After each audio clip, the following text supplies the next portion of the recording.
Hello, everyone, and welcome to this new episode of the Africa Talk Sport podcast. I'm your host, Mouhamadou Moustapha Sall, and I'm thrilled to have with me Elijah Njawuzi, Senior Administrator at the Uganda National Olympic Committee. In this episode, we aim to explore the challenge, experience, and hope of the African National Olympic Committees using Uganda's story as key example. We want to show listeners the real behind-the-scene journey from preparation to international representation. And our guests today will help us to paint a vivid picture. So Elijah, welcome to the show, and how are you doing today? I'm doing well, Mustafa. Thank you for the honor to be here. How are you doing? I am doing well. I'm happy also to have you today. So before we dive into the conversation, so I think it's important for those watching or listening to know a bit more about your world, not just your title, but the actual reality of your day-to-day activities. So Elijah, can you tell us a bit more about your role at the Uganda National Olympic Committees? What does your job involve on a day-to-day basis? And how does it connect with the athlete's journey to the Olympic? Thank you. Thank you, Sal, for that question. Like you said, I'm the senior administrator of the Uganda Olympic Committee. And my day to day is basically something I would say many people don't know. But this is the platform to show the world that what really happens. So you find that I would say in a summarized statement, you would say the administrator is more of the engine of the National Olympic Committee, because you find that you have the executive board, and then you have the secretariat. From some of or most of the NOCs are trying to go, I would call it more of the professional way, where they have like a CEO and they don't have at times a secretary general, or the secretary general would double as the CEO. But in our case, we have, I would call it more like the old school version, where you have the board and then you have the senior administrator. So in my role, I ensure that number one, the NOC is functioning on a daily. And functioning on a daily means you're going to be meeting with the national federations or associations on a daily basis. You're going to be meeting with different stakeholders. It could be the athletes. It could be partners like the government. It could be the media. It could be people like you, who are looking for something regarding Uganda. So it's basically operations, management, administration on a day-to-day basis. You're also focusing on things to do with the daily correspondence to the NOC, IOC's writing. For our case, we dabble as the Commonwealth Games Association. So at the same time, what you're doing on the side of the Olympics, you're also doing it on the side of Commonwealth. So you find yourself that it's going to be hard for you to have a rest day. So you have to be switched on. And you also have to deal with, of course, the day-to-day, I would say, challenges that turn up in NOCs, when you are getting to the games, things to do with accreditation, data management, all those logistics and the like. So it's an all-rounder. And for me, I just tell people, if you know what the engine does to a vehicle, then that's what the senior administrator, myself, does on a day-to-day. Oh, that's awesome.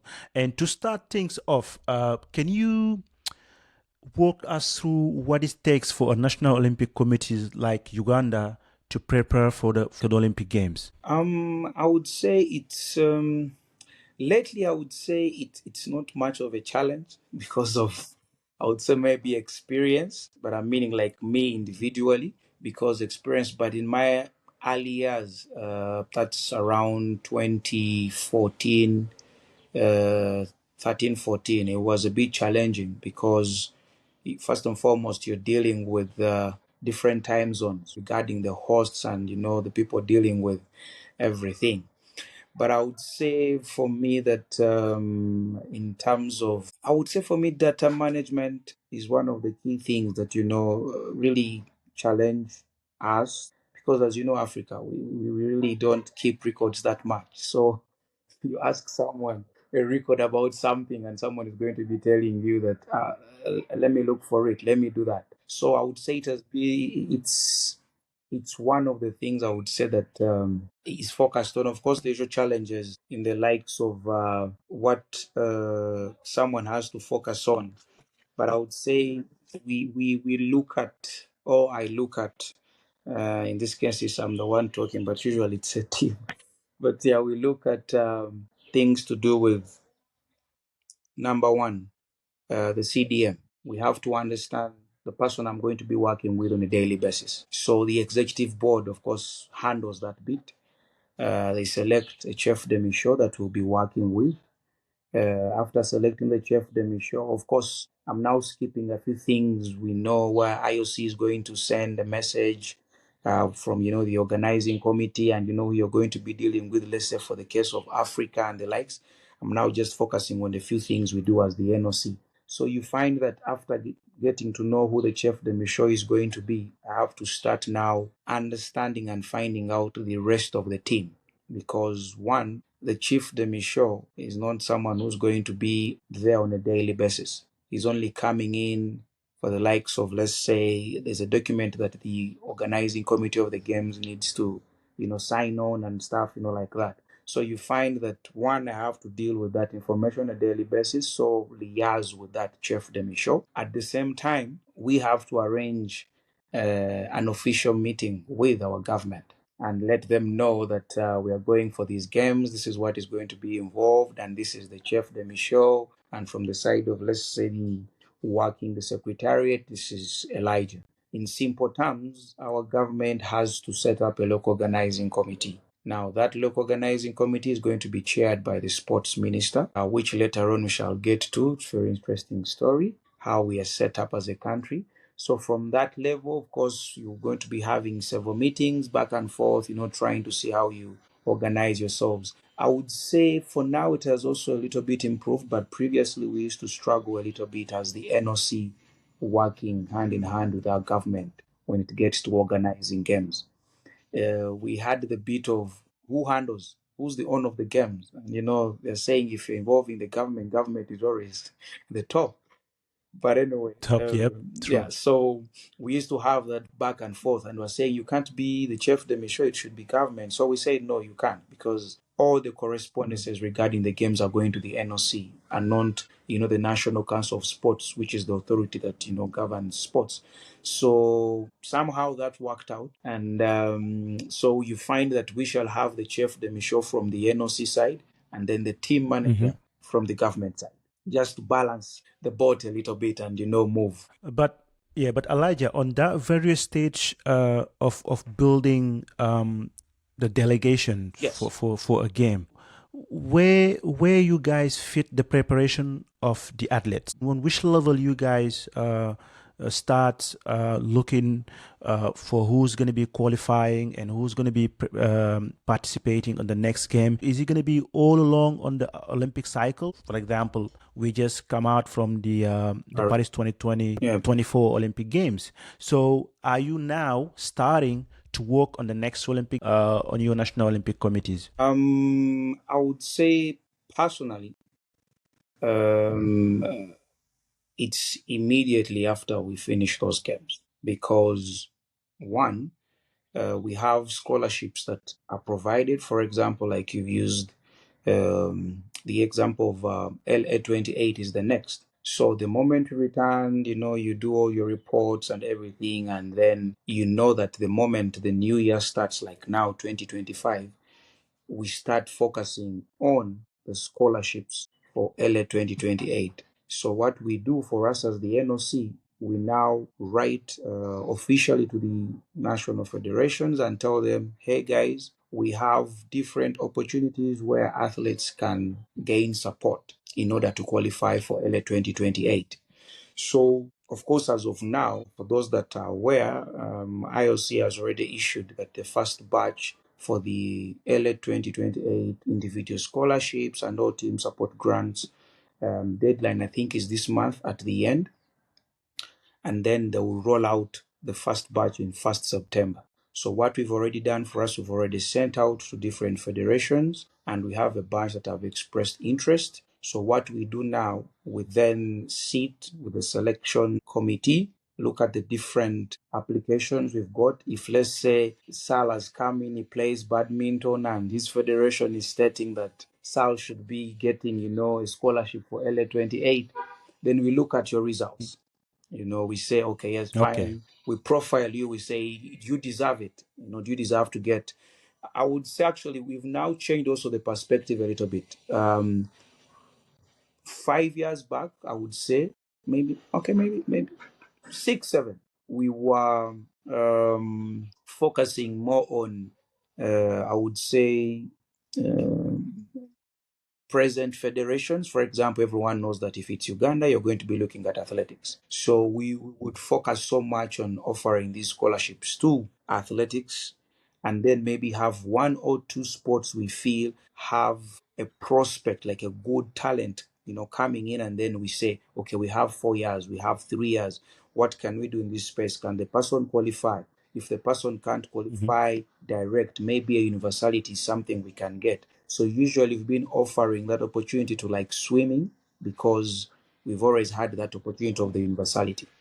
But now, fast forward, we are more of performance oriented. So you find that some of Okay. our scholarship holders have been sports where we've seen potential because they have been racking up well. Like previously, as Uganda, we had cycling. It was the first time we had cycling at the Olympics. So those are some of the sports. We also had rowing, and she qualified twice. So in Paris, cycling and rowing were on the continental level support. But when they did well, we've now even shifted our mind. So we're saying, okay, they have proved that they can perform. Consideration is also there for LA28, like how we considered rowing twice in Paris 2028 scholarships. So after we receive those applications, we look at performance. From performance, we also try, much as we don't have, I would say, the software to predict the next, 4 3 years. But then what we do is to try and look at someone's curve, work hand in hand with the federation and say, okay, if let's say Cheptegei has been performing at this level, if you look at the different, events that he has towards qualification, what can we do? Can he improve? Or it might be, a deep curve and stuff like that. So all that is considered these days. We try our best with our ad hoc systems and see that we come up with something that we select those athletes. Now, But if you break it down a little bit further, right? yep. All this information you are talking about, inside your NOC, you have a administration planning. Like, for example, what's going to happen in the if we are on 12 months to go, 6 months to go, or 1 month to go in the game? Is that something that you guys plan, or you just going to keep talking with the federation as long as you checking the athlete's performance? We actually have a plan. The beauty of it is, first and foremost, we have a strategic plan we are following. The previous strategic plan we are following was more on trying to establish systems, and policies and things that can make us an NOC we wish and want to be.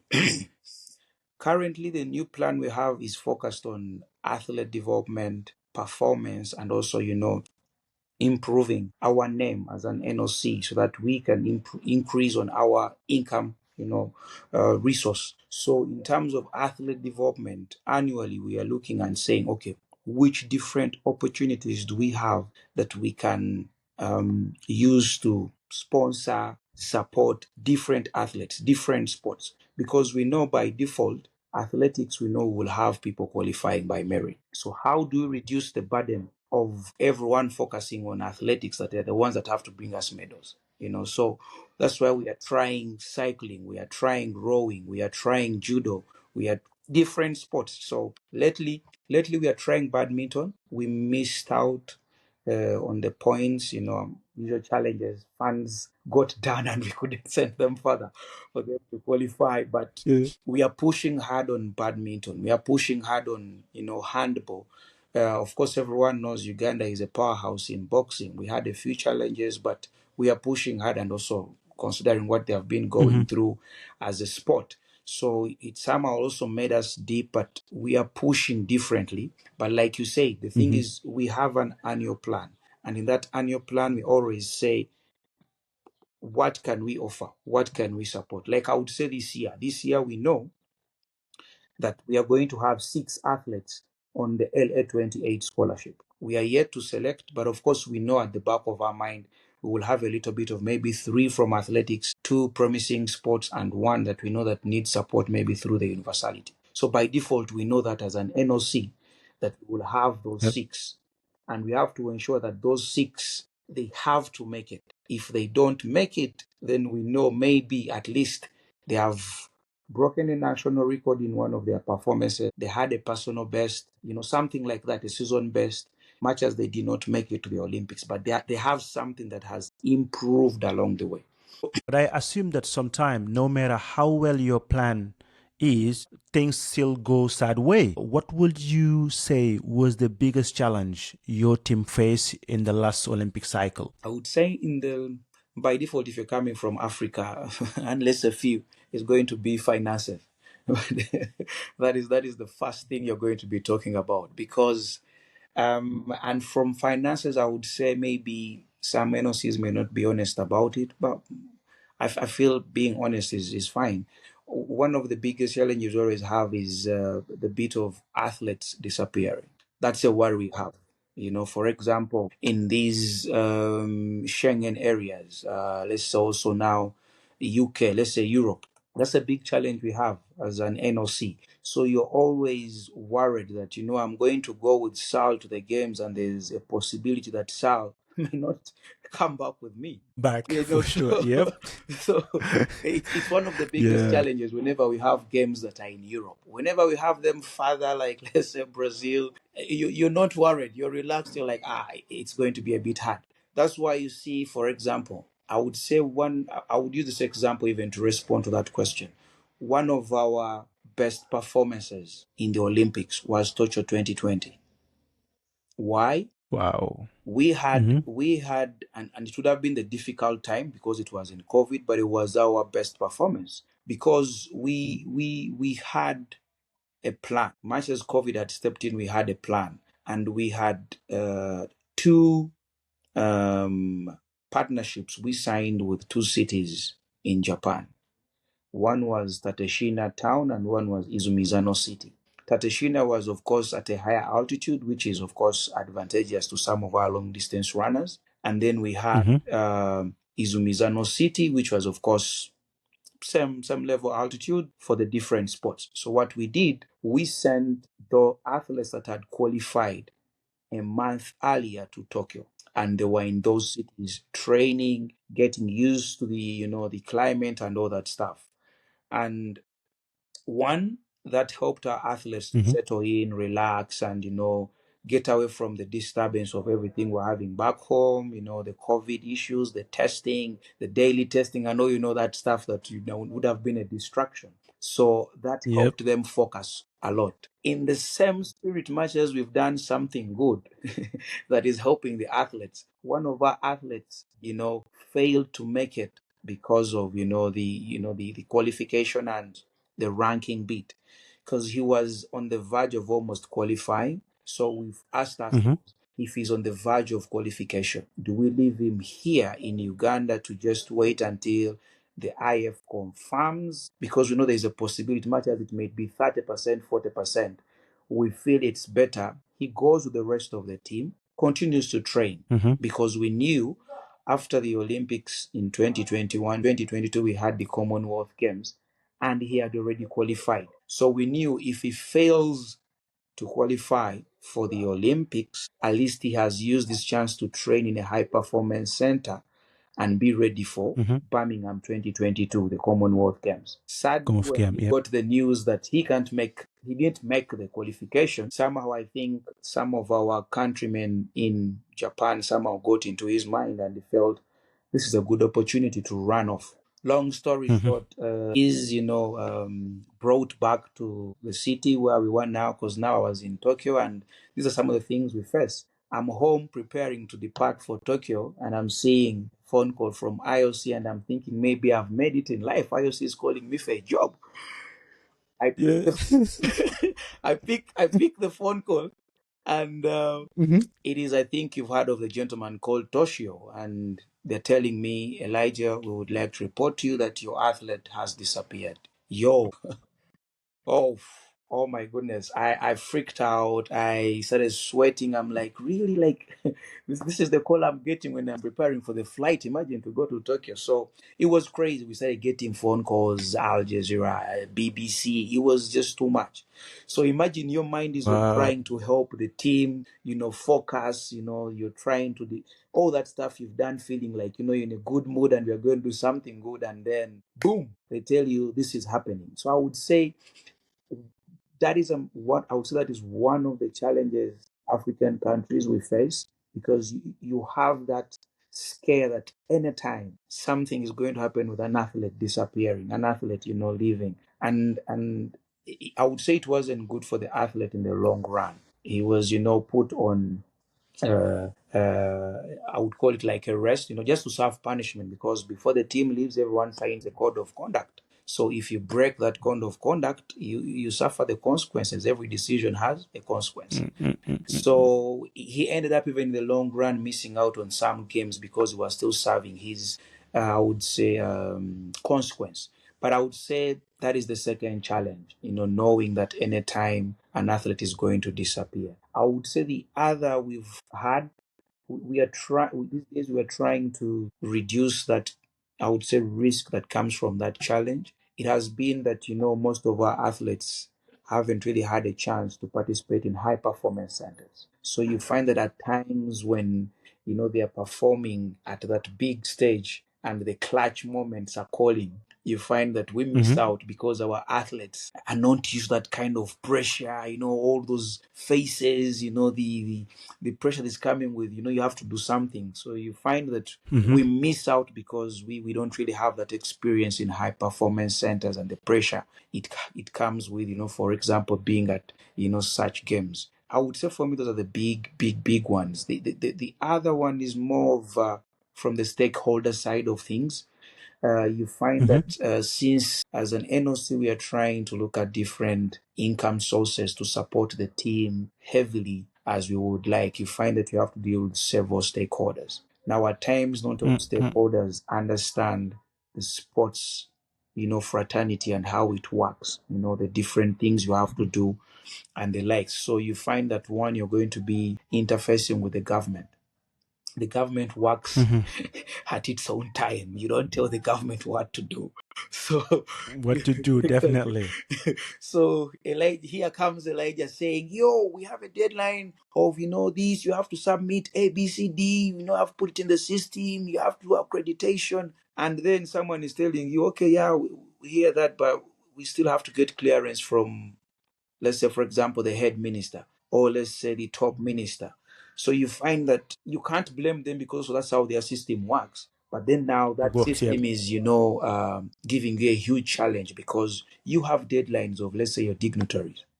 Organizing Mhm. committees saying, "I need your dignitaries list," and you're saying, "I have no clearance yet. So I can't give you a list that is not yet cleared because that would be an offense." Mm, So you find that you're playing a mhm. cat and mouse game. You're telling organizing committee, "I'm submitting soon." The soon is not sooning.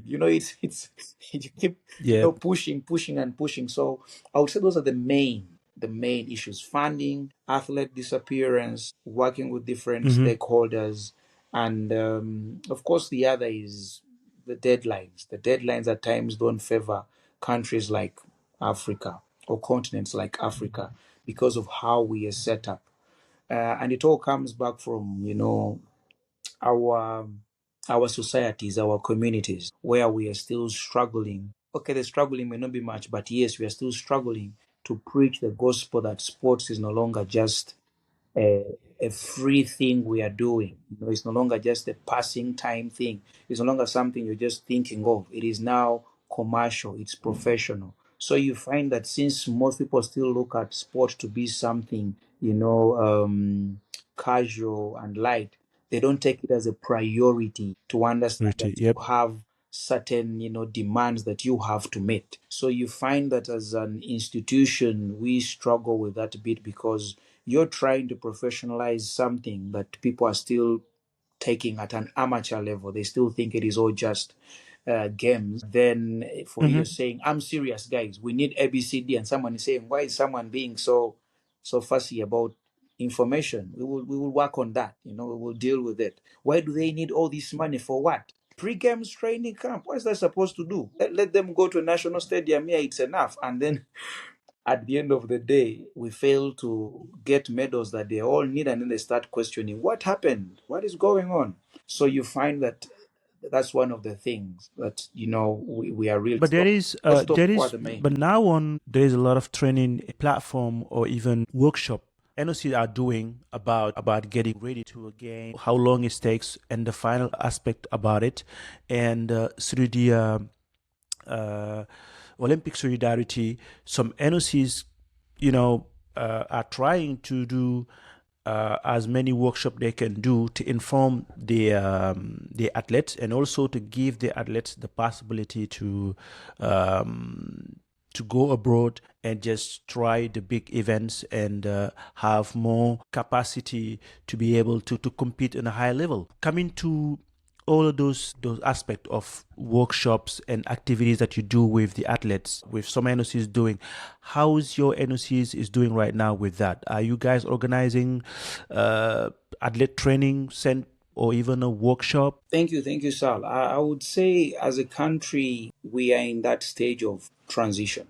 Like I said, moving from the mindset of being amateur to now looking at sports as something that could be of greater value, not only to the athlete, but even the community as a whole, and even the country, if you're looking at the side of, let's say, sports tourism and stuff like that. But the thing is, we've because of that transition, number one, we have the new National Sports Act that has come into play, and it is forcing our national federations and associations to have a minimum option of 50% coverage in the country. So yes, of course, we have challenges with a few sports and some of their arenas and what they will need. For example, let's say swimming, going to have swimming pools all over the place. So those are challenges that are still under discussion with the government and the likes. But the idea is they are trying to force sports one to be for everyone.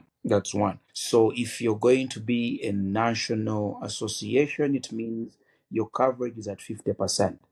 If you're going to be a national federation, your coverage is at 75% plus, of the country. Okay. So because of that new act, several things are being done. One, they are pushing for the country to host many events. One of them is going to be the AFCON, in a bid together with Tanzania and Kenya. We are going to be hosting AFCON in 2027. So that is one of, the things that the country is focusing on. So they are really pushing hard as a country. That's why I said we are in that transition period of we've been crying out saying support sports, and now the government is starting to step in. And I would say for us from the sector, we are feeling the government is now, also waking up, understanding the value. So because of that, we are getting lucky that certain sports are getting support that is going to be pushing the athlete to the next level. For example, everyone knows Uganda in long distance running. So yes, if you know our map very well, you find that our athletes that do the long distance running come from the eastern side of the country, of course, closer to the border of Kenya. So we have, as the government has set up a new high performance training center there for athletics. People can check it out. It's even open for anyone who feels they want to come and train and run from the hills and train with the Joshua Cheptegei. It's all open now. So support like that is really helping us as a country to really prepare us to the next level. Because previously we were really training from Kenya at times using their E10 center and some of their places in Eldoret. Okay. But now, so you have kind of like a collaboration with them. Yes, for sure. No, because actually, if you're in the eastern side and you're training with those athletes, the border is so close that you can easily cross. Okay. So you could go running and then you find yourself you're in Kenya, and then I'm in another country, let me come back. Oh, that's good. It's just so close. That's a beautiful part of Africa. It is. And it's because of that. That's why if you look at even the times when they are running and participating, it's hard for our athletes not to really work together, because at the end of the day, they are speaking even the same language.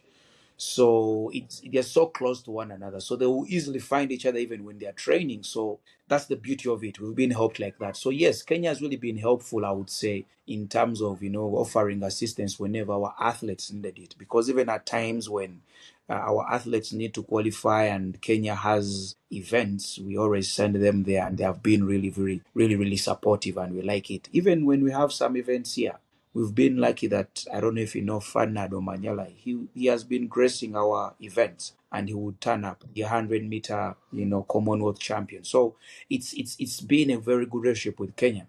So you find that the government has stepped up now in athletics. Because of AFCON, we are having several stadiums being set up, and not only for just football, but they also support other sports, for example, volleyball, handball, netball. So because of that, we are seeing Wonderful. most sports are being, assisted and helped to really have facilities that they can use to train, and also have our national championships, national leagues. So that is really helping. And I would say we are on a very good trajectory. So kudos to our government if they get a chance to hear this. At the same time, as the National Olympic Committee, we are really pushing hard to use every single coin that we can get to support athletes. I'm pretty sure if someone get the numbers from Olympic Solidarity, they can tell you that we are among NOCs that maximize our support from the IOC. I'm lucky that I joined an institution that looks at an athlete as the boss. It is not about me. It's not about the different NOC president, NOC SG, or the board. It's about the athlete. Without them, the The NOC athletes. doesn't exist. So we are trying to push hard. For example, I will tell you, we truly maximize our continental grant to ensure that if an athlete or sport has not benefited from, let's say, the top level scholarship, the individual one, where an athlete is going to be getting about 1,500 US dollars per month, from when the scholarship starts. For example, that is, if you have to look at the one of LA 28, it will be um, 1st September of 2025 all the way to like August 2028. So you find that 1,500 per month is really, really important in pushing an athlete to Important. qualify. Yeah. So if one misses on that, we call it, let's say, category A. We then ensure that you benefit from category B. Category B is the continental level, where we know Yep. we may not support you 100% on your budget, but we will offer something. We may say if you're having 5 events to attend to qualify, we may say we are able to only support maybe 3 or 2, depending on our support. And of course, as you know, that the support from IOC or OS is going to be project based. So it has an amount, it has a limit. You're not going to fully fund, someone's budget. And you also have other federations that are also trying to qualify.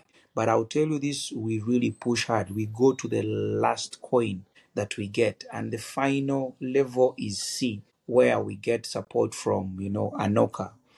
And that support under, NOCs activities, we try to say, if someone has not benefited from category A and category B, we then ensure that now category C, it won't be at the level of A and B, but we give you something that, at least we could help you with your visa. We could help you with maybe your accommodation when maybe your federation has offered the other expenses. We say, you know what, at least have somewhere to sleep that is comfortable so that you're ready, to compete to that level. So we, at all those different levels, we've done our best. If you want to go for high performance training, we look at what we can do. If it's a competition, you will go. If it's a training, we will push you. In terms of the local side of things, we've pushed hard on the Athletes Commission. It is fully functioning. They have their workshops. They do things to do with athlete career programs to try and support each other. If there's a life after competing, what are you going to do? So all those things are tried. We've pushed many of our athletes to also do capacity building on the side of sports management and administration. We've had athletes from sports like rugby, badminton, netball, basketball, studying sports administrative courses so that they try to equip themselves with the knowledge regarding how sports are managed, because many of them at times are quarreling and thinking that these sports administrators like us are not doing our best, but they don't know what it requires and what is involved. So them understanding also that perspective and understanding how things work has also helped us, because they now know how to handle themselves at a level that makes also our work easier. Yep. So, but sometimes logistic travel issue can be political too, right? So, for example, on your yeah, so it's happened sometimes, But have you, how do you guys handle the challenge that you are facing, like visa problems, stock power, or even diplomatic tensions? Because most of the times it's happening in our countries in Africa. Yeah, that's a very, very good question. I think even you raising it, it could be added onto some of our challenges. I don't know how it skipped my mind. I think maybe now these days things are doing well. But what we did, what we did as an NOC from the time of 2013 when I came in, there was a new board. I would call it, it was the evolution of sports, of Olympic sports in our country, because the board now had, I would say, at that time, they were young, focused, determined, and committed, I would say, sports leaders. And they were also former athletes. So they knew what needs to be done. So at that time when we came in, they looked at the different challenges they were having also as when they were athletes. And those are some of the things we focused on improving. But just to go straight to that point of those logistical challenges, one of the things we knew that we had to do was to join hands with different stakeholders. We knew we cannot survive alone as an NOC. We need different stakeholders in all different categories. So one of them was Mm-hmm. the embassies.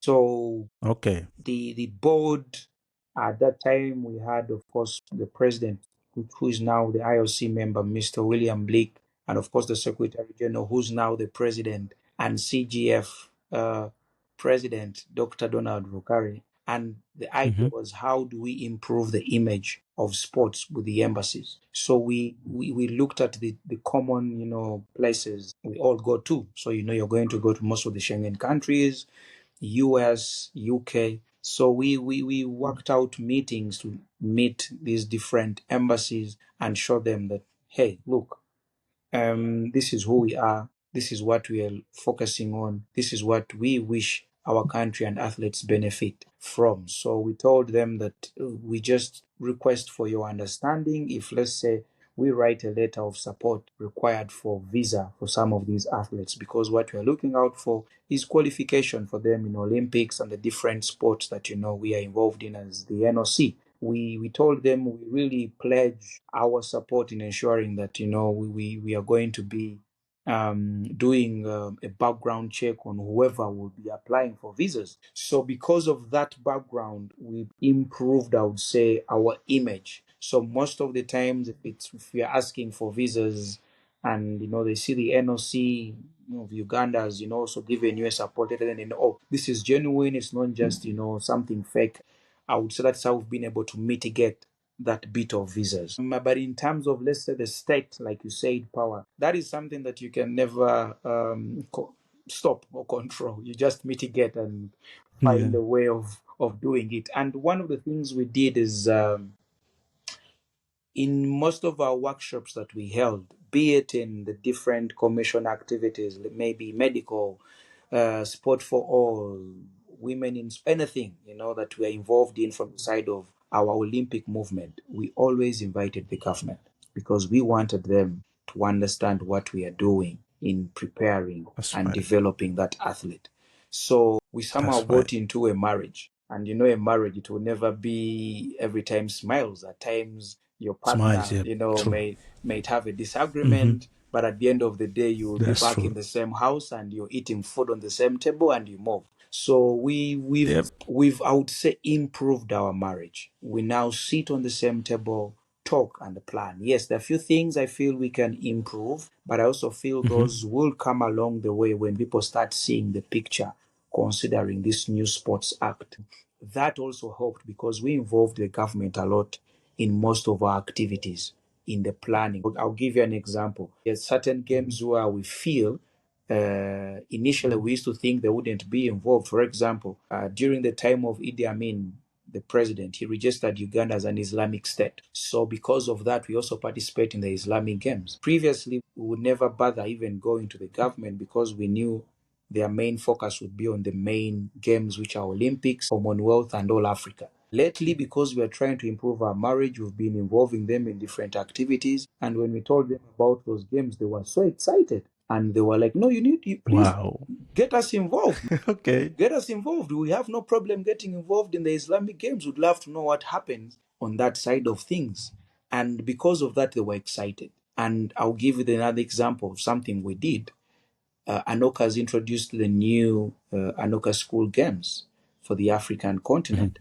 And instead of trying to Yes. show as an NOC, we are, powerful, well equipped, well knowledgeable. We say no. As a country, we have an association that works with secondary schools. Let us partner with them and Yes. tell them, yo, you understand secondary schools better than us. So what we need to do to have a team that can represent Uganda. So that's how we've tried to And mitigate some yeah, of and look, those. yeah, and I think that's the way that we should think, and that's the way we should do in Africa. For sure. You give the persons who knows better than Yeah, you to do the job, because exactly. if it's successful, it's the whole country that will be successful.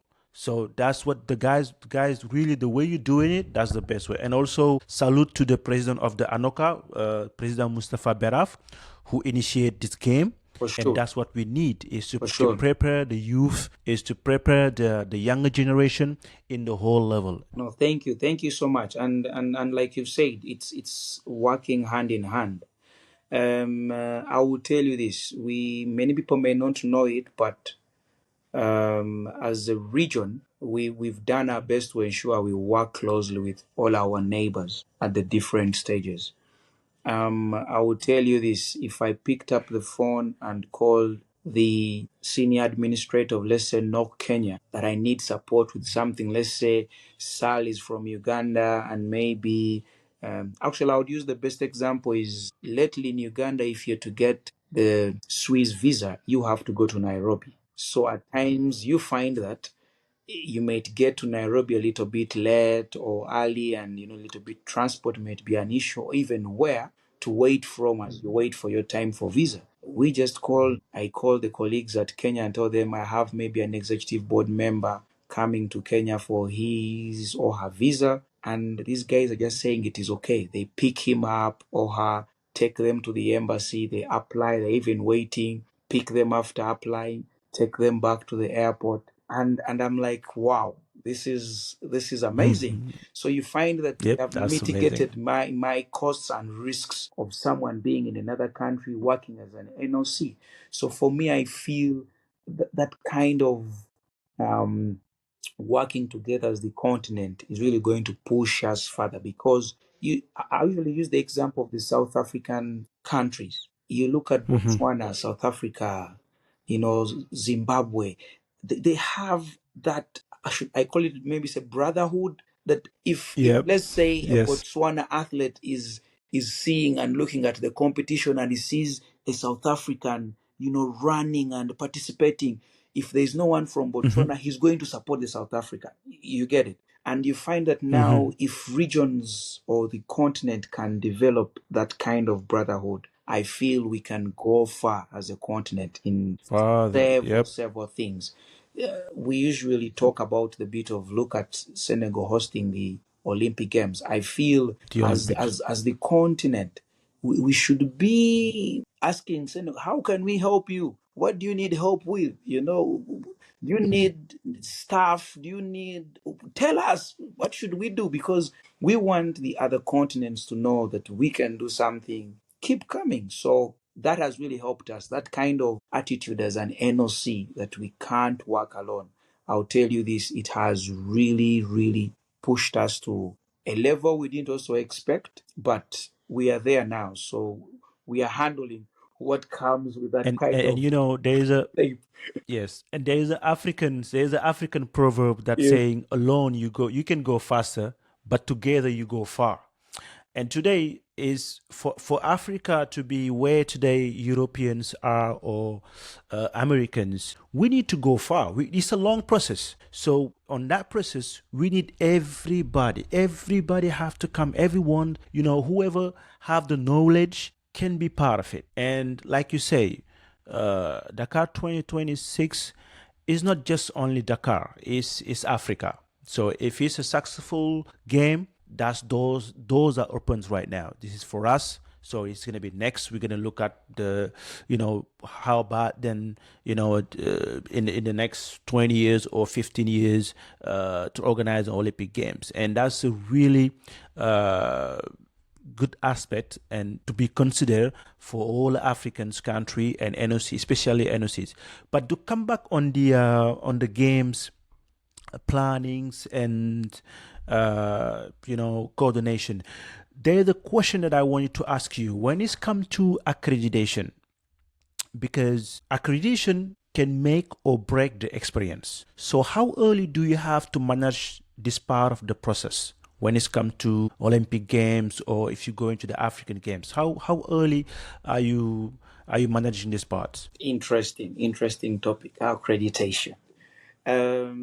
There's something funny to tell you about accreditation. Every time we go to the games and you're dealing with, let's say, the accreditation section, trust me, you're always going to find an African country there trying to handle accreditation.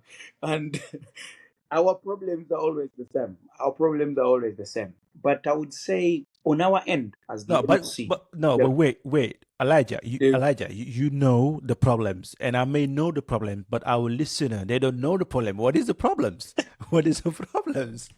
the problems of accreditation. I will tell you, number one is that, and I feel for me it's rightfully okay if managed well. But the thing is, everyone wants to be at the games. That's the first problem.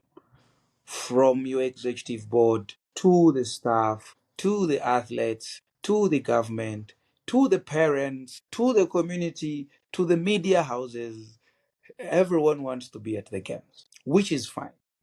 But what makes it difficult is that some stakeholders feel like the reasons you're giving them not to have everyone accredited are not right, like they're questionable, like they think you're just finding excuses. For example, they number one, everyone has the notion that whenever Team Uganda is going, look, I would say we've tried our best to try and create awareness, but I would say the public, the community has this idea that the NOC takes its friends, maybe let's say it's Elijah takes the girlfriend or the wife, or maybe a best friend, and they fail to take an athlete or a coach. So there's that kind of notion. So you find that when you're giving them a reason as to why some people can't be accredited, they think you're just trying to create space for your people, for your guests, for your, let's say, for the government,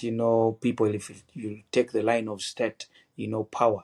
But I would say the biggest problem has always been the numbers being many. But if I'm to try and categorize from the different kind of people we have for us as an NOC, I would say as the Olympic Committee, we decided that the executive board decide in a quadrennial the games he or she will be attending. So let's say in this quadrennial, we have, for example, now like us, we have this year alone, we have the Islamic Games, we have the Africa Youth Games, we have the Anoka School Games. Okay, so by default, this year we have 3 games. In all those 3 games, the executive board has already sat and said, Sal, which games will you be attending? So them as a group, they have already decided that A will go to these games, B to these games, C. So the entire quadrennial, as the senior administrator, have already been told, keep this in your notes, that if it is Youth Olympics, it is Sal. If it is Anoka School Games, it is Elijah. So I know who I have to approach and ask for information. Now, that is fine. For us, we've handled that category. Where the headache comes in is with our colleagues, our partners in our marriage, the government. For them, you don't tell them that you're giving them at times And because also you can't blame them, they're not aware of how the system works. So you're telling them that maybe you have transferables. And you're telling them because our team qualification, we had a small number of athletes, so I can only give you a slot for one, and it is transferable. So if you transfer it, it will be only two. They're like, no, you Okay. can't tell us what to do. Who are you? You know? So Okay. you're like, but that's what the accreditation, that's what the system is offering me. And that is the only accreditation I can get you. I can get you one in this instance because we have a small number of athletes have qualified. So that's what we can do. So you find that that gives you headache. Someone is failing to understand that it is not you who's deciding the accreditation. You know, there is. But I mean, Yep. but maybe a local SOP may help to support the complex operation, because if you have any standard operation procedure that you put, which is public, and people can go on the system and put all of these informations, whenever they try to put more than they are allowed to put, the system will block them. And I think it may support at some It's level. Have you guys never thought about, putting that on the table? what we decided to do is we showed them the team size calculator and how it works. Got into the room, sat down with all the top, guys, presented it and started filling in the information one by one, one by one. And then they also saw, oh, wow. That's why I'm saying that it is improving because the marriage improved and now we share information and we show them this is what it takes. So that has somehow improved. But remember, government is not only the National Council of Sports. For us, we have the ministry. I'll give you maybe even the best example since you've said even accreditation. As Africa, we usually have the problem of our sports ministers. How are they accredited? And I will tell you, for us as a country, ours is even special because we have two sports ministers. So we have the Minister of Education and Sports, and then you Okay. have the State Minister for Sports. So by default, the boss of the State Minister for Sports is the Minister of Education and Sports, the overall. The question has always been dignitary form only accepts one sports minister. So I'll give you a live example. One time there are games we went for and both ministers said they will attend. And Okay. it was now tricky for me. I'm not going to have two dignitary forms. No, I can't. So I have one. And that dignitary form tells you that the sports minister has only two accompanying guests, like his Yep. or her entourage. So because of the hierarchy, I'm like, since Minister A is the main person, I'll put Minister B as the accompanying guest. Yo, Sal, that brought me issues. When the guys got their accreditation and and one of them had, like, the main minister had, of course, sports minister, and now the direct minister we work with on a daily basis had accompanying guest of sports minister. He was saying, who's your boss? Who's your boss here? So I'm just accompanying this person. Do you know what my role is? So it became now hard for me, challenging, and we had to involve, of course, the organizing committee so that they explain that, you know what, you being an accompanying guest doesn't take away the privileges the main sports minister has. This is just a name because you couldn't have two dignitary forms. It is just one. So you find that those are challenges you face, that someone is getting into a sector that doesn't focus so much on titles, but actually roles and what you're going to be doing at the games, which at times people find hard to work with. Because even me, I don't go as a senior administrator. I'm registered as the team administrator. So you're going to find me having team official AO or team administrator. So am I going to feel bad because my real title, senior administrator, is not listed? No. So you find that challenge has been a problem, that people fail to understand how the sports sector works. The other issue regarding accreditation that you said, I have to mention, you find that in the sports world, the president and the secretary general are seen as the king, let me say, the king and queen, or the king and prince, So they're going to be given Yep. first priority, when you get to the games. For example, let's say Okay. you're the NOC president. Sal, when you get to the airport, your transport is already different. Top vehicles, VVIP guys are going to pick you and they take you. Now, we had an incident one of the games where our government took long to confirm, the hotel and the sports minister where he or she will stay. I see already laughing. So we ended up getting accommodation outside the game zone. So meaning by default, your minister won't have a dedicated vehicle and won't have priority in terms of assistance and all that stuff. So we get to the station and they pick our president and SG and VIP vehicles, take them away, and even at times even you have escorts and guys are moving, and our sports minister is looking like, what the hell is going on? What's So it Mm, was an issue. mm, Now we mm. had to Yeah. explain to the person that priority is different here. Our Yeah. IOC, the CGF, yes, they know you're the sports minister. You will have your own, dedicated vehicle. But if you miss the deadline, those are the consequences you suffer. We won't have transport for you. You will end up traveling or moving like the rest of the team in the public buses organized for teams. And at the end of the day, you will think that we are trying to, let's say, mean your purpose or your title and the like. So I would say accreditation has really been an issue because everyone wants to come, but they are not willing to Mm-hmm. work with the NOC in terms of offering you an avenue to be at the games because they want to keep their titles. If they were to leave their individual titles aside, we wouldn't have issues in accreditation because for us as an NOC, I'll tell you this, that we maximize every opportunity we know as long as we are not touching anything that reduces the effort and support athletes need. The rest we are okay with it. We maximize on NOC guests and use all the different levels of transferables. So you find that, Sal, you're going to come in for the first maybe 5 days. You leave. I come in for the next 5 days. I leave. Like that.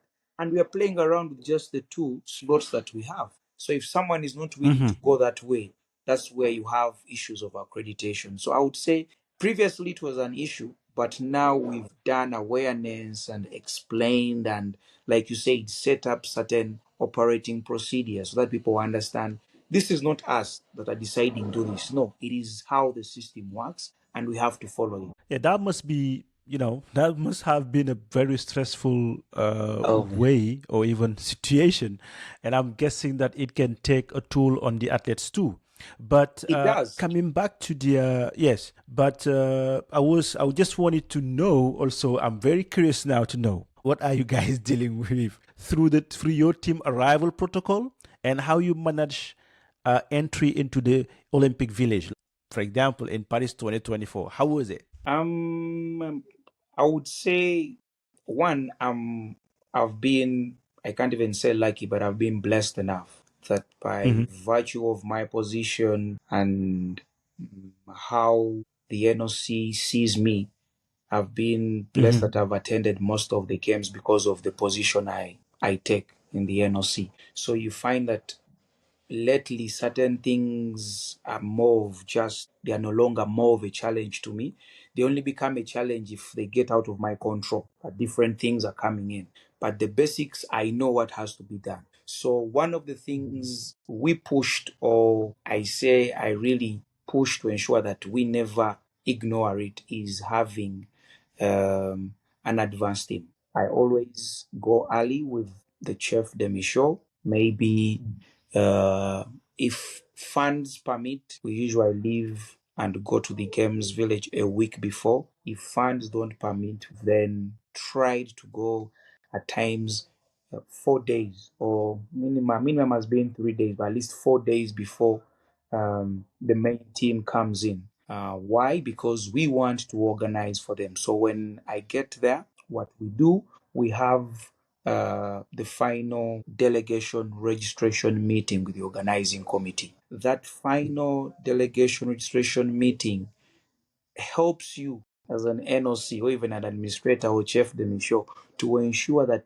whoever is going to make it to the games is registered in the system. If you fail to do that meeting, trust me, you're Mm-hmm. going to have headache as an administrator during the games. You, Okay. you, You will, if you're anything, you may even turn red, pink, whatever it may be. When you're stressed, you may just lose it, because that meeting is important. And we usually, for us, want to do it early, because we know, because of also time zone issues, the earlier we do it, the easier it is for us and the people back home to find solutions and see how we do it. For example, we've had moments where we go for those final delegation registration meetings, and we're trying to register athletes, officials, and then we discover that, oh, instead of Mustafa Sall, we have Mustafi Sali, and that is wrong. It doesn't, That's wrong. Yep. that's a different It person. doesn't show on the passport. Yep. Exactly. That's a different passport. Yep. And yet Mustafa Sall is chilling, knowing I am going to Paris, So, Yeah. and here you are, you're going to call Mustafa when he has bought his ticket, everything, and say, my brother, I'm sorry to say this, but we have no visa for you, we have no clearance, because we put in wrong details. So the reason why we go early is to solve such issues. The other issue we are trying also to solve is, we lately, because we are blessed as a country, we are having athletes in different, parts of the world training, participating, and on scholarships. They are all going to come in at different times. So if you don't go early to prepare for their arrivals, then it becomes an issue. Because one, if Sal is based in, let's say, USA, and the games are going to be, for example, at times in, let's say, now, let's give you an example of Dakar, Senegal. That Yep. distance, someone is going to come in 2 or 3 days earlier. So you have to organize their transport from the airport and ensure that the information, the travel, the arrival and departures section in the organizing committee has is exactly what you also have. So in that final delegations meeting, we are working on things to do with names, tally with the passports, so that the visas are also tallying. Two, we are working diligently with the arrivals and departures team to ensure that Watches. Yep. every team member on Team Uganda that is going to make it to the games is captured in the system with their travel. Of course, I've not looked at also the struggle I have trying to organize the ticketing and all those things back home. I'm now saying, if the ticketing back home is all done and we are now at the games. Yep. So you Yes. have to ensure that everyone's arrivals are in. Departures, we may work on it later as the games go on, but at least the arrivals. So I know that Sal is arriving maybe late night. Do we have transport organized for him? And if Sal arrives late in the night, is the accreditation already organized for him? That he has his accreditation as an athlete, going to take long, waiting, for a photo to be taken, clearing, and all those things. So we try to ensure that we fill in, first and foremost, your participation form is ready. Because each games have a participation, I think eligibility form you have to sign and send to the IOC, and ensure that the person is eligible, they have accepted the terms and conditions and all those things that go along with the games. So all those things have to be organized so that when your stars, your athletes are arriving, it is a seamless system. They don't have to wait there for ages. You've seen most of African competitions where a team goes and they are stranded at the airport because Yep.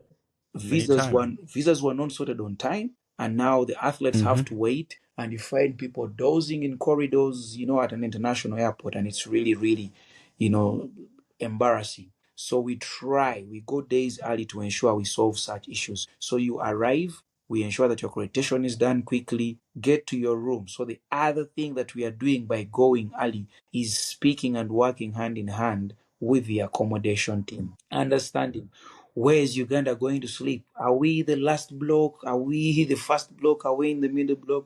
We've always been lucky that our block is closer to the dining hall, so we don't have to to walk a lot. So you pick that information, organize, you get the block, you go to the rooms. Are they organized? Are the beds laid? Do the guys have, all those different amenities that go along with, having a room? Is the Wi-Fi working? All those things. So going But early has but is helped. the member of the organizing committee too? They're helping for that, because I've been working in several games, but we've been collaborating with the NOC staff too, right? Yes, they are really helpful because there is a team now that is handling, because usually those are guys to do with the eye and eye accommodation. Actually, then Yeah. we usually call them the NOC Services Center.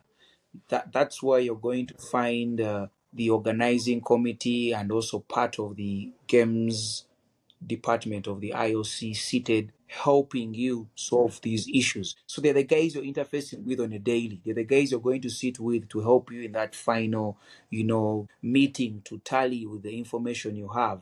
You have things to do with actually the sports entries, and we've had stories and several NOCs where you in the entries we know Sal is supposed to participate in the 400 meters, and you've registered him now in 200 meters, which is It wrong. is. Yep. So usually Mm-hmm. those final delegation registration meetings handle such discrepancies or mistakes you might have done, because at times you're meeting deadlines to fill in information in the registration system, and you might misspell a name, feed in a Mm-hmm. wrong event for an athlete. So those meetings and going early have been really helpful, because you now cross check that. And at times, why for us we want to do it early is we go early. If we find a mistake or an issue, we call the federations back home and say, yo, we want to just confirm, yes, we did, but now this is the final confirmation. It won't be changed. Is Sal participating in 400 meters and 200 meters? Or 200 Yes, liters. exactly. So they confirm and we're like, okay, this is it. So we go each sport, and we check also the names and say, yes, the passport you gave us, is it the current one or the athlete has a new passport? Please tell us now, because if we register this one, we can't change. So you have those back and forth calls and all those things. So people be thinking you've gone on a holiday, yet you're not on a I usually tell guys I lose more weight attending games than even when I'm Yes. doing something, because you're calling people back at home. For example, we were in Rio, and Rio is 6 hours behind our time zone here. Mm-hmm. So Yep. imagine you're in a meeting and they're telling you Sal doesn't have a passport. And you're like, oh, damn, I have to call Sal. Call back home and Sal is sleeping, because it's six Sleeping hours away. ahead. He's sleeping and Yep. you can't do anything. So you stay Mm-hmm. awake until you know, okay, now I think he's woken up. Then you make the phone call and Waking tell him, up. yo, Yep. Sal, I need your passport now. So those are the things you're working in the background. No one knows. For them, they're thinking you're there chilling, enjoying, and looking at the different things, but that's the background work. So when the team, we usually have, I would say, as Team Uganda, uh, around 2 or 3 batches of the team that arrive. So we usually have that first team that is going to have athletes doing uh, swimming and most of these other sports that start early. And then we have the second batch that may have athletes that are doing the short distances in athletics, and maybe some of the sports that are around the midsection of the games. And then usually our final batch is going to be the athletes that arrive, that do the long distances, uh, something like that. I think that may change regarding the LA 28. I think the calendar is a bit changing. I think athletics may, uh, come in a bit, earlier than, swimming. They made switch, I think something like that, if my memory is right. But yeah, that's how we Mm-hmm. usually come in. So because of those batches, somehow I'm helped. So I know I have a batch coming in of about, let's say, 4 athletes. And, these athletes are going to have maybe 4 officials coming along with them. So I have to ensure that Mm-hmm. I have the rooms for the athletes ready, the rooms for the officials ready, something like that, Yep. and ensuring that their Wi-Fi is also okay, because they have to tell people back home that, you know what, we've arrived safely and all is well. And then also ensuring that, one, whoever's arrived has already made this. We make sure that they have already signed their code of conduct, because we know, athletes, they can tell you I've already signed, Mm-hmm. and then you check nothing. And They did. what you're They trying to didn't. do is risk management in that moment. The games have kicked on. You won't be preventing anything. You're going to be curing. Mm-hmm. So you have to be Yep. ready with how you're going to manage your different risks. So we ensure that they have signed the code of conduct. We also ensure that, one, all the athletes know what they have to be doing. We also let them know the different meetings we shall be having, considering their different schedules. We also let them know the best times to sleep if your competitions are happening at this time. We also let them know where their training venues will be. We also let them know where the bus, stop is going to be. So you find that in that 1 week, 5 days, the advanced team goes. I am working with the chef de mission to ensure that we know where the bus stop is, we know where the dining is, we know where the polyclinic is, we know where the gym is, we know where the entertainment center is. So that when the team is arriving or has arrived, everything is, spot on for them. Everything is seamless. So for me, it's a time when I'm fully hands on because I want the athletes not to have the scare of the games because they're asking themselves, what is going to be happening? What should I do? Oh, I'm trying to avoid that bit by saying, you know what?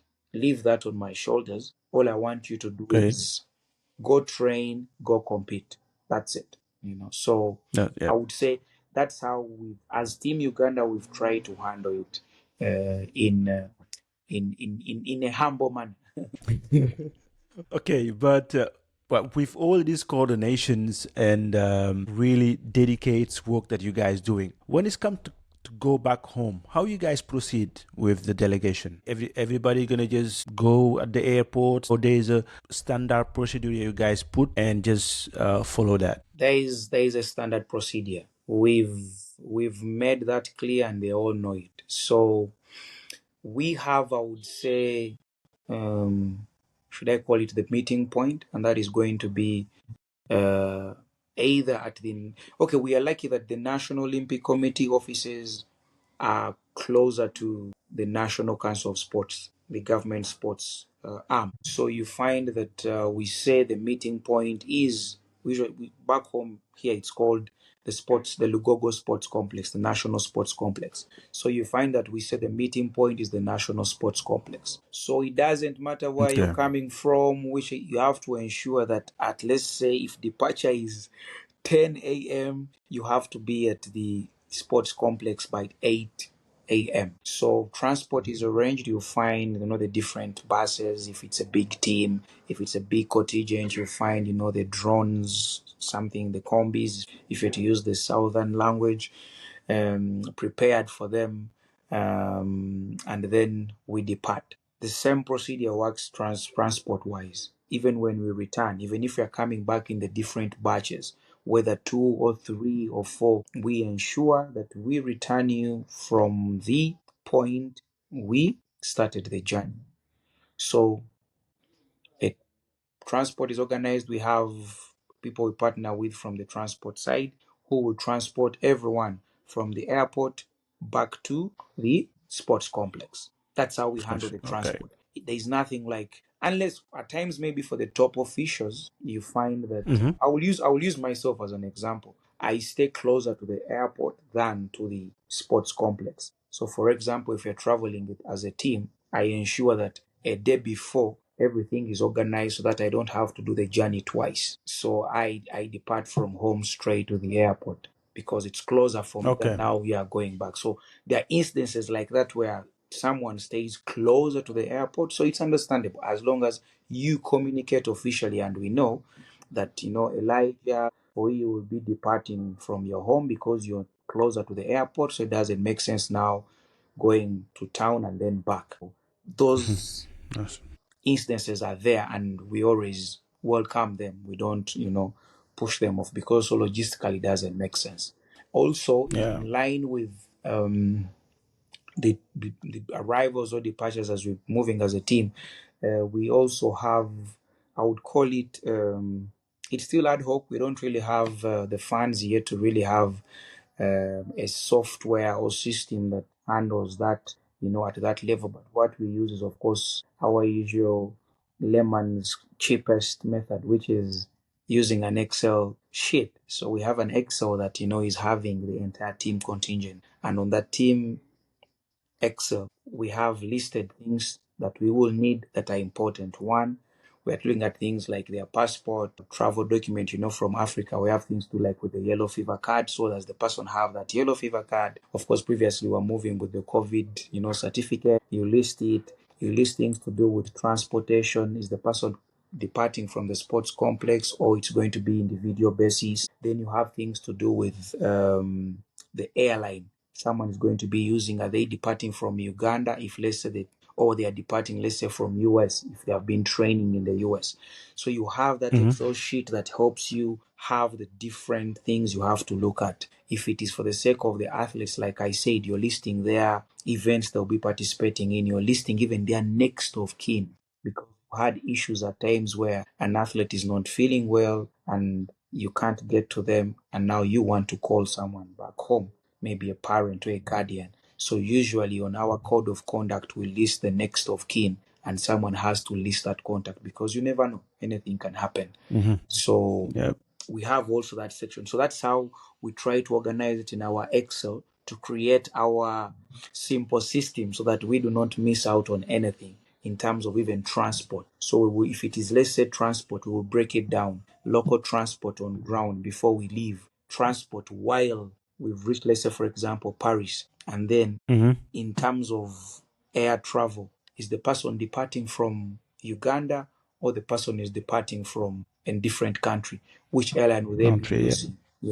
And then also on ground, which transport is going to be offered? Are you going to use your dedicated NOC vehicle you've been given by the games, organizers, or you're going to use the public mean, which is the transport, the bus that is organized by still the organizers, that is public for everyone, that has a dedicated time it goes to the airport and back to the village.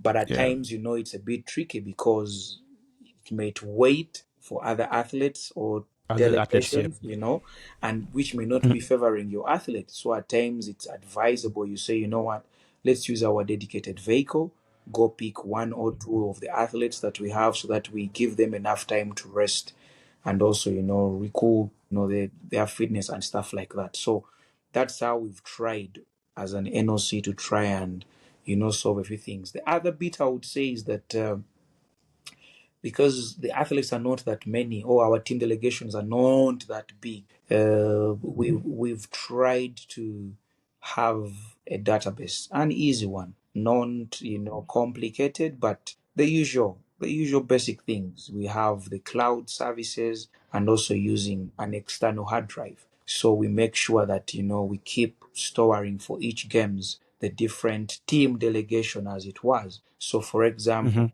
if I know that Sal comes from badminton, and at the moment is the number one seed in the country, I know by default, if I'm asking for team badminton, he's going to be part of it. The moment they send in the list and I see, oh, Sal, I'll just tell them, you don't need to give me Sal's documentation, I already have it. So you find that had also helped us in trying to solve and mitigate certain challenges in the line of data management. So you find also now also in transport, it is easier, because by default with the previous games, I know certain group of people that will be coming from the sports complex. So by default, I know that I will need a bus, because I know if I just look at the list of those that have made it to the games, almost similar to the previous games, and this biggest percentage is coming from the sports complex. So I need to just organize a bus. No need wasting time looking for several cars. So we've been lucky that the team is small, that you end up knowing the faces, the people, and it has made it easier in terms of organizing and preparing for the teams. And like I say, that the bit of being blessed that I've been to several games. So I, by default, I know the timelines, things I need to do in a certain space and time period to avoid panic at a later stage. Thank you very much for the insights. It's really You're welcome. it's really important to share those experiences that you guys having during game times. But now let's talk about the sustainability, which is increasingly vital. Are there any legacy program or environmental effort linked to your Olympic works, or even we talk about also the inclusivity matters. So how are youth or women being involved in Uganda's Olympic journey too? True. Sustainability, inclusivity, I would say some of the things that the the sports world is really pushing hard. And I would say we've been lucky, I think, for the last two editions of the Olympics. The ladies' numbers have been more than the male, in Yep. terms of like the athletes. So you find that that has been for us a plus because, like I said, the previous quadrennials, 2013 to 2012 to 2016, then 2017 to 2020 were quadrennials where we were keen on women involvement in sports. So you find that we pushed a lot in different sectors, be it capacity building at the level of administration and management, be it with the athletes themselves. So for us now, we are starting to see the fruits in some of the athletes that are qualifying and turning up. I will tell you that even now, if off my head, if I look at the top performing sports in the country, if you look at them, you're going to find that it is the female teams that are actually doing better than Wow. the male teams, because it's Okay. something we really pushed to ensure that they don't feel left behind. They also have a big, big role to play. So I would say, in terms of sustainability, we were vocal and intentional about it. So now we are paying the dividends. We are getting the results. We are enjoying the fruits because you even look at our executive board. The number of ladies on the board is not far off that of the male. So you find that we have, I think, 13, and you find that you're going to have about 5 females on the board and the rest men. And that's key. Then, two, even in our different commissions, when we are trying to set them up, you find that if the chairperson is going to be male, then we are going to ensure that the secretary is female. If the Okay. chairperson That's is a good thing. female, the secretary is going to be male. So we've been truly, truly intentional. If it is also the secretariat, where now I head, we've been pushing that, yes, okay, maybe when we were doing the recruitment, we might find that the number of females didn't make the final cut. But then now, when we are looking at different programs that are bringing in more staff, more resource, we try to look at that bit. We say female applications are encouraged, so that now we try Okay. to balance, the bit of involvement in also the secretariat. So in all those lines, we've been vocal about it. You look at just even the athlete commission itself. When we are doing the elections and selections, we are also intentional with them. We tell them we want it to have the ladies involved with the same energy and commitment we are offering to the male. So I would say, in terms of inclusivity, we've been really, really vocal and intentional. Even because the side of the Commonwealth sport, you find that they don't separate the para sports. So whenever we're organizing for the Commonwealth games, we've been lucky that we work with the para sports. So we've had that experience of dealing with them on a day-to-day basis, and that has really, really helped us because we've been able to involve them in most of our activities that we do because of the Commonwealth side of things, and that has also helped us to understand their side more and push alongside them in all that we are doing. So inclusivity, we've been vital. In terms of sustainability, we even pushed it in terms of the environment. We've been vocal on, for example, the recent climate change issues. We, as an NOC, we partnered with the authorities back here at home to have an Olympic forest planted. So Okay. we've been offered land, and we are already in discussions to see how we can enroll this program. So that is already something we are doing. We've already set up some toolkits that can be used in sports events with our sports federations and sports fraternity. And in that toolkit, it is showing you that if you're having sports events, please, you have to be mindful of the waste. Don't just drop things and then after the event you leave and the entire place is all scattered with, rubbish and the likes. And then later on, it is the same sports facility you want to use that is now, destroyed because of poor waste management. So we've been vocal that we've told them collect rubbish. So we've worked with different NGOs that deal with waste management to ensure that we enforce that kind of project and initiative in most of the sports events. And recently, one of the things we are going to be doing under the Commonwealth is to work with some NGOs that work with cleaning up water bodies, because we've seen around our water bodies they're a bit, dirty and not that healthy for the community and people to use. And since as a country we're even looking at pushing hard on water sports, we are really trying to see how we make sure that they are clean and safe for usage. So that is something very important. Yeah, we are doing soon, I think next month. So we've tried to push in different angles regarding sustainability. But then just even to reference more to the side of the games, I would say we've also been intentional to work with different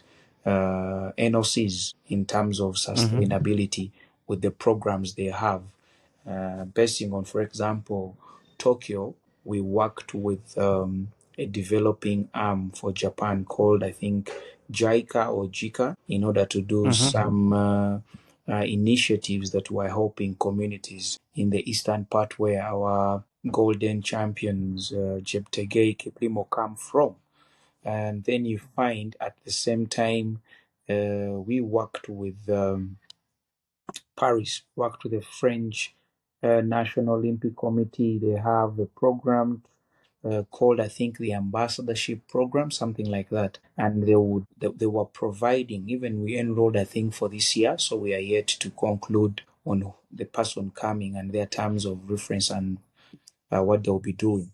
But the idea in that sustainability program, they provide you with like an intern, from France that you're going to be working with.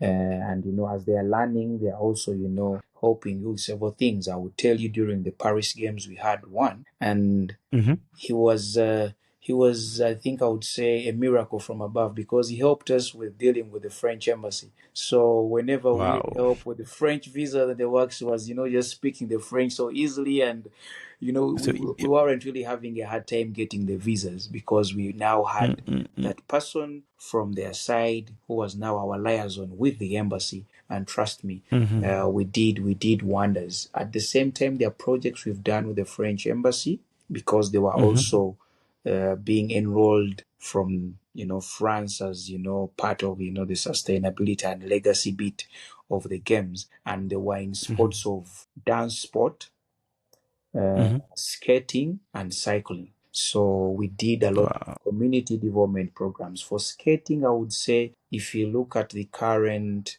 national team for skating, they have all gone through workshops or training sessions or competitions sponsored by the French embassy program. That was, a legacy part of, the games. So we've really, like I said, we decided to ensure that we maximize any opportunity that offers a chance for an athlete to develop. So we maximize. We're always looking for different avenues and opportunities that we can do something. For example, I don't know if it's among the questions or something you might ask, but in terms of also now as the NOC offering a legacy to the athletes, we always ensure that those that qualify, the athletes that qualified for the Olympics, have a medical insurance cover for a year. So let's say, Sal, you've qualified, we ensure that cover runs until the following year in July or August. So even when the games are done, you're still enjoying, the medical insurance cover. So that's really good. yeah, it's bit of something we've done. So it may not be big that someone is going to get the premium cover, but it may be basic, but it cuts the cost off the athlete. So we are even now trying to see how we can roll out at least to the coaches, because we know at times they are forgotten. But we are trying to say we want to push and see if we can get extra support, that even this time round we can add also a coach to also benefit from that cover. That's the bit I would say as an NOC we've really pushed to ensure we have that legacy bit also for the athletes after, to feel that you've been important, we treasure you, and thank you for the work you've done. Yeah, that's how we've tried as That's I something. think as an NOC to really, the usual things, the usual things where someone gets a kit and that's the usual. It's not really much of Yeah. huge in terms of legacy and sustainability. Yeah. Yeah. But as we coming to the end of the podcast, I have a final bonus questions about the continent, our continent. So, zooming out to the continent, would what would greater African collaboration look like in your view? I mean, the greatest collaboration among the African National Olympic Committee. How it's going to be look like on your view? I think first and foremost, maybe my background would be I'm a person who's open-minded, so maybe that will let the people have that at the back of their mind as I air out what for me I think as Africa we should look at. First and foremost, I think as Africa we need to be intentional on saving our continent. How? It beats my, I don't even know how to say it so that people don't take it wrongly, but it somehow confuses me or perturbs me that we are pushing for climate change, reduction in paper usage, but you go for most of our events, activities, functions, and we are printing and a lot of them Mm-hmm. all over the place. So I ask myself, why are we signing all these climate change, climate action things? And We will get there one day, I definitely. know we will get there, but the problem is, Sal, that when you find an individual that is trying to hold the bull by the horn and say, I will lead this change, you're then seen as a rebel. You're then seen as someone who's trying to cause the change they don't like. Yet I feel such a person should be embraced and empowered more to push it further, because what you need is that change that is creating a better environment. Like we usually say, if there is climate change and you find that if we are having a lot of countries suffering from, the hot, you know, climate that is now turning up, we won't be able to participate in our usual stadium, our usual open, community Mm-hmm. gatherings, because it will be Yep. too hot. Mm-hmm. And now we don't have the Yep. money to True. set up covered, sports facilities. So you see how we are killing our chances of, dominating in terms of, performance. So I feel as a continent, we have to first accept that there is a lot of change happening that on the other hand also contradicts with our traditions and culture, but we should Mm-hmm. embrace it in a manner that doesn't change who we are, but only elevates us to make us better. For example, we are now having this discussion in a studio, but I'm in Uganda, you're in US. Yes. Yep. I'm in the US. Yep. Exactly, but we're in a studio now and we're doing it. Should we Mm-hmm. say that we shouldn't embrace technology because one, I was supposed to be maybe preparing food as a culture, because now it is night time. I should be thinking of what to do because that's what my culture says, or tradition. Anyway, you get what I'm trying to say, that we should embrace these things more, because embracing technology in the sports sector as Africa is going to elevate us further. You look at our competition out there, the Western world, these guys are dealing with sports analytics, data analytics. Someone knows that when Sal steps on a pitch, Sal can only go for 20 minutes at this level. Mm-hmm. Beyond 20 minutes at that level, he can't do anything. It's gonna go down. Yep. It's going to go down. For us, we are coming in with ad hoc that, Sal is a strong boy. He has been eating yams and feeding on milk. He will, Yeah.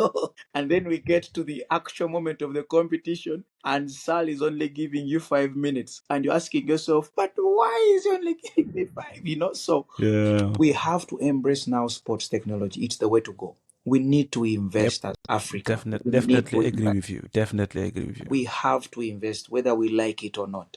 You're looking at just football. Look at just football. How many African leagues have technology in their football leagues that our refs can, communicate with one another and say it is an Communicate offside, to. it is this. Before even we go to the goal line technology, the VAR, how Very many rare. of them, just I'm not communicate? gonna say no, but It's very rare. if it is, it's very rare. Yeah. Very rare. So the thing is, and people are fearing to invest, yet it's the way to go. We have to invest in data collection. We have to invest in data recording, because at the end of the day, that data benefits all of us. I can tell you now how many African countries can give you data on their athletes. How many?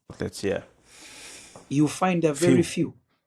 Very few can even Yep. just give you information on the last 2 Olympics. How many athletes participated? How many medals But I did they think win? also, what we should work on as African is the circulation of the information. If Uganda National Olympic Committees learn how to do it, it has to share it with the Kenyans. The Kenyans have to share it to another country, and on that way, the information will circulate it all over the African countries and the NOCs. Because for me, it doesn't matter like. What's the point of having conferences where you don't even sharing what you're developing in your countries? General assemblies for what? For what? If the person that you're bringing over the example, I'm sorry to say it, but if we bring a president in the General Assembly, what that president gonna bring back to the NOCs? Nothing. But if you're bringing a guy, a coach, a technicians among the other technicians from Africa, when they go back, they should be having a mandatory document they have to sign, and they say whatever they learn in the General Assembly, they have to teach it back. And that's the only way that technician, the day he retire, there is somebody else who's gonna take over. No, you're spot on. And I will tell you this as I think in previous IOC meetings, they would talk about Uganda, and would be in that category of countries that haven't yet submitted reports, haven't yet closed files, and all those things. But I'll tell you, when we came in, like I said, the team was committed and focused.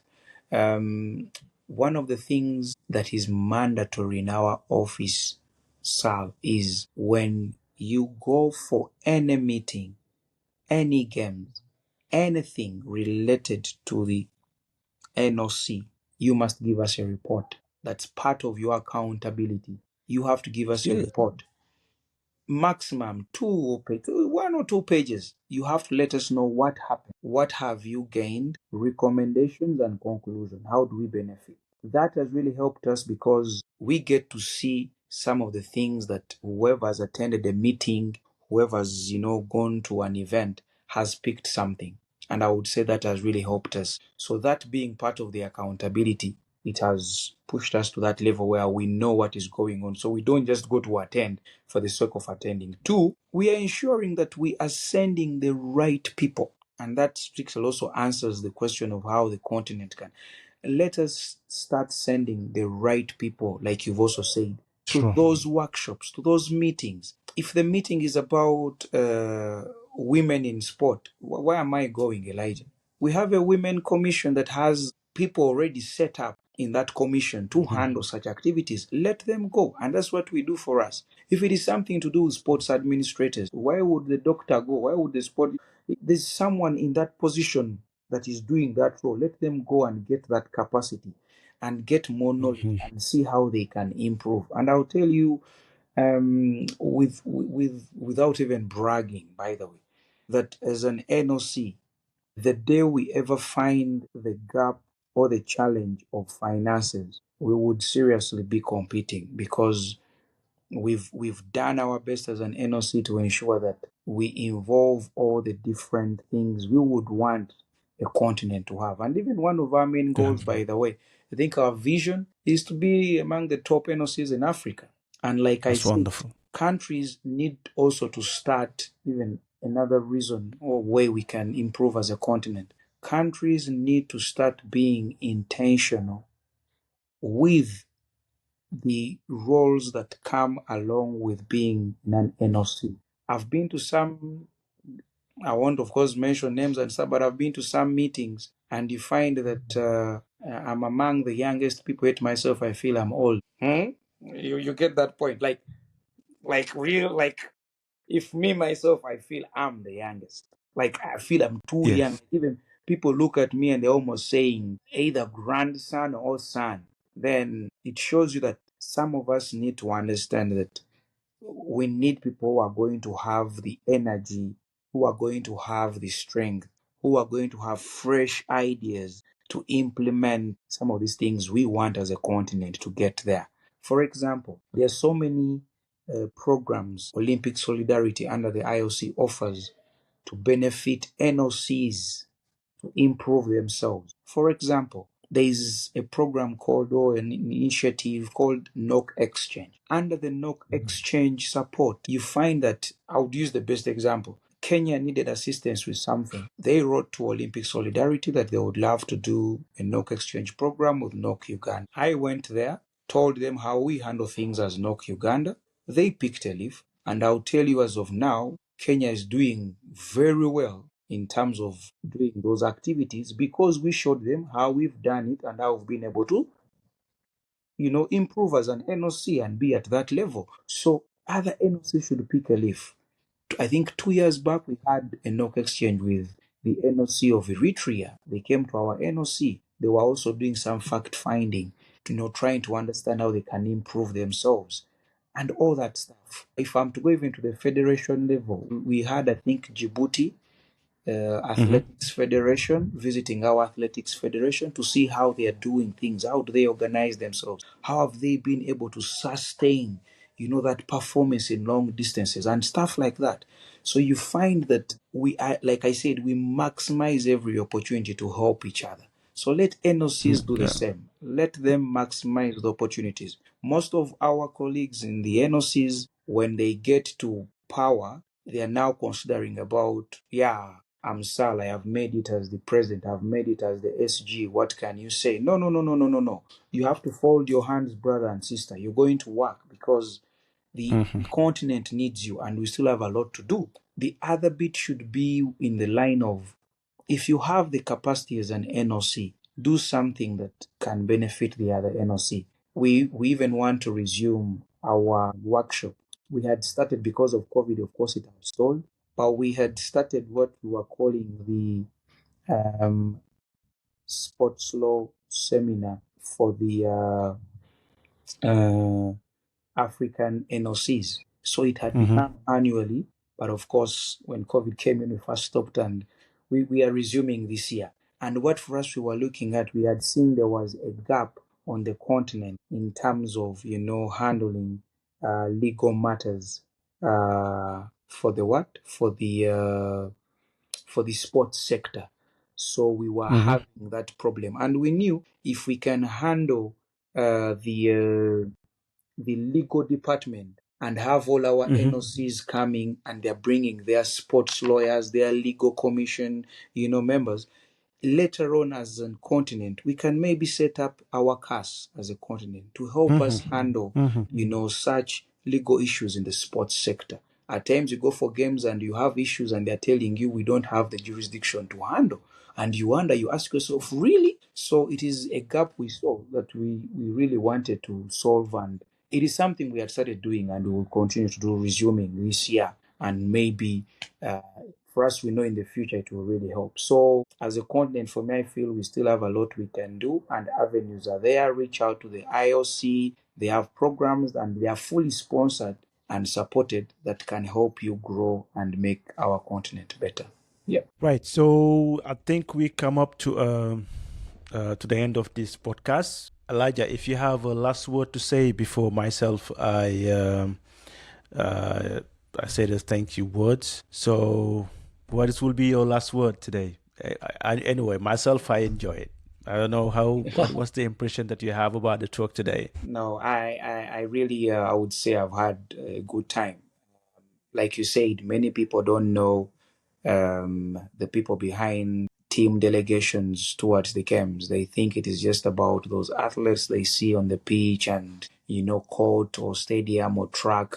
But there are people, I'm not even talking because it's now me, but there are people in the background that are doing a lot. You have the doctors, the physios, the media team that is doing all that. So giving We us will definitely invite them. We will yeah, invite them giving definitely. giving us a platform to show the world that there are people that do this bit, regarding the games, regarding the Olympics, is really, really nice. And I thank you for giving me the opportunity to be the person that gets to talk and show people that Yep. this is what we do, and we do it with commitment, with love, and please, guys, keep supporting, the broadcast or the podcast.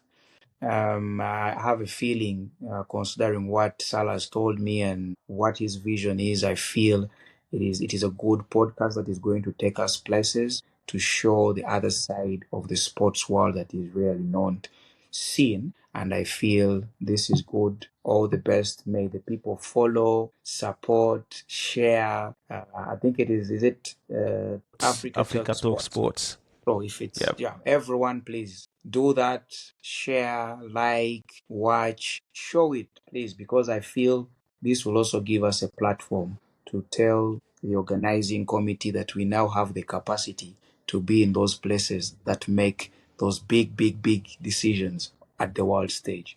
Thank you, Sal. I appreciate it. All right. Thank you very much, Elijah, for this rich and detailed conversation. Your insights have brought a deeper understanding of the real work behind every Olympic delegation or even game globally. We hope your journey continues to inspire and shape future leaders in African sports. So, to our listener, thank you for tuning into Africa Talk Sports podcast. Stay connected for more conversation that put the spotlight on Africans' excellence in global sports. Until next time, take care. Thank you very much.